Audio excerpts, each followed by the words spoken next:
안녕하십니까. KICT 창업 멘토링 센터에서 창업기업의 멘토로 활동하고 있는 이정하라고 합니다. 기술보증기금에서 하는 대출 절차를 설명을 드리도록 하겠습니다. 나머지 기간도 유사하니까 이와 비슷하다고 생각하시면 됩니다.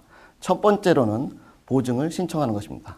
인터넷을 통해서 주로 보증을 신청하고요. 두 번째로는 상담을 합니다.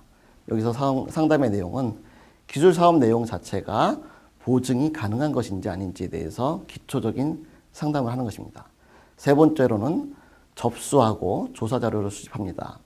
여기에서 기술사업 계획서를 제출하는 프로세스가 들어갑니다. 여기가 굉장히 중요하죠. 기술사업 계획서가 제대로 작성이 되어야지만 여러분들이 담보 기술보증을 받을 수가 있습니다. 다음으로 기술평가 조사, 심사 승인, 보증서 발급의 절차가 쭉 이어집니다. 이번 표에서는 기간별로 비재무 평가 항목에 대한 비교를 하고 있습니다. 각각의 항목들이 기간별로 좀 다릅니다. 그래서 기술 보증은 말 그대로 기술에 대한 보증을 하기 때문에 기술성을 많이 볼 것이고, 신용 보증은 신용에 대해 좀 더 치밀하게 볼 것이며, 은행이라든가 중진공은 조금 더 다른 포커스를 가지고 있겠죠. 여러분들이 각각의 기관을 찾아가실 때 이러한 특성을 어느 정도 알고 가시는 것이 좋을 것 같습니다. 네, 이어서 대출이라는 수단 말고 정부에서 정책적으로 지원하는 지원금에 대해서 좀 알아보도록 하겠습니다. 제가 제시한 사이트는 기업마당이라는 사이트고요. 이 기업마당은 bizinfo.go.kr로 들어가시면 볼 수가 있습니다. 이 기업마당에서는 정부 부처, 지방자치체, 유관기관의 중소기업 지원 사업을 골고루 안내해주고 있습니다. 사이트에 보시면 각각의 기업의 형태, 중소기업이냐, 소상공인이냐, 또는 중견기업이냐에 따라서 어떠한 자금을 쓸 것인지, 인력을 쓸 것인지, 또는 수출 등등의 어떤 카테고리별로 현재 우리나라 정부가 지원해주는 사업을 보실 수가 있습니다. 두 번째로는 창업넷입니다. 중소기업청에서 지원하는 사업이고요.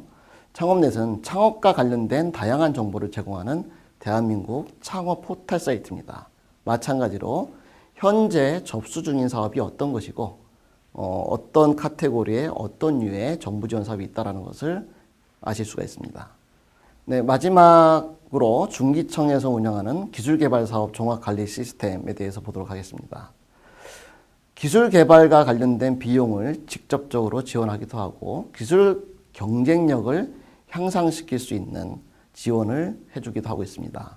여기서는 중소기업의 혁신 역량 및 성장 단계에 따라서 유망기술의 선택과 집중, 기술개발 저변 확대, 기술개발 인프라 사업으로 구분하여 지원을 해주고 있습니다. 이번 시간에는 성장 단계별로 자금 조달 수단, 그 중에서 정부에서 지원하는 정책 자금을 활용할 수 있는 방법에 대해서 살펴보았습니다. 디테일한 내용은 기술보증, 신용보증, 중소기업진흥공단, 그 다음에 창업넷, 기업마당 등을 살펴보았습니다.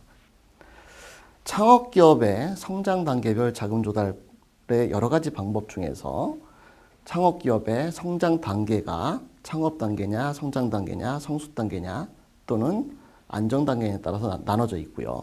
우리가 이번 시간에 알아보는 것은 주로 창업 단계, 즉 창업이라 하면 3년 이내 기업의 을 주로 얘기하고 있습니다. 이 창업 기업들이 쓸 수 있는 자금이 정부 지원 자금도 있겠지만 엔젤 펀딩, 엔젤 투자자로부터의 자금, 그리고 최근에 이슈가 되고 있는 크라우드 펀딩을 통한 자금 조달의 방법에 대해서 주로 살펴보도록 하겠습니다. 먼저 크라우드 펀딩에 대해서 보도록 하겠습니다. 지금 국회에서 얘기되고 있는 그러한 이슈되고 있는 것들은 거의 지분형 크라우드 펀딩입니다. 먼저 크라우드 펀딩의 종류를 알아보겠는데요. 크라우드 펀딩에는 보상형, 그리고 후원형 또는 기부형, 융자형, 지분형 펀딩 4가지로 나눠질 수 있습니다. 지금 국회에서 통과된 법안은 지분형 크라우드 펀딩이고, 지분은 크라우드들이 모여서 말 그대로 스탁, 해당 스타트업 기업에 대한 지분을 인수해서 투자를 해주는 그러한 형태의 펀딩이라고 보실 수 있습니다. 그럼 왜 크라우드 펀딩을 이슈화되고 있는가에 대해서 보도록 하겠습니다. 크라우드 펀딩의 참여 주체를 크게 나눠보면 창업자, 그리고 크라우드, 일반 대중이 되겠죠. 그 다음에 플랫폼 운영사가 있습니다.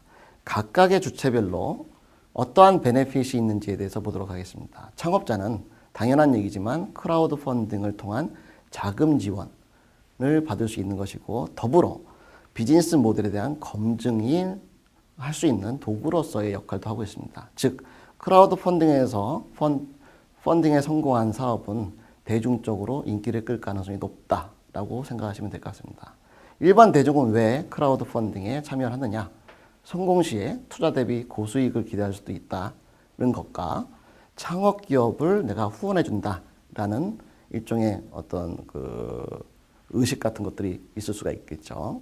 그 다음에 플랫폼 운영사는 그 중간에 매개체 역할을 하는 것이고, 크라우드 펀딩이 성공적으로 됐을 때 거기에 따른 그에 따른 펀딩 수수료를 통한 수익을 내고 있습니다. 주로 5% 전후가 5% 전후로 형성이 되어 있습니다.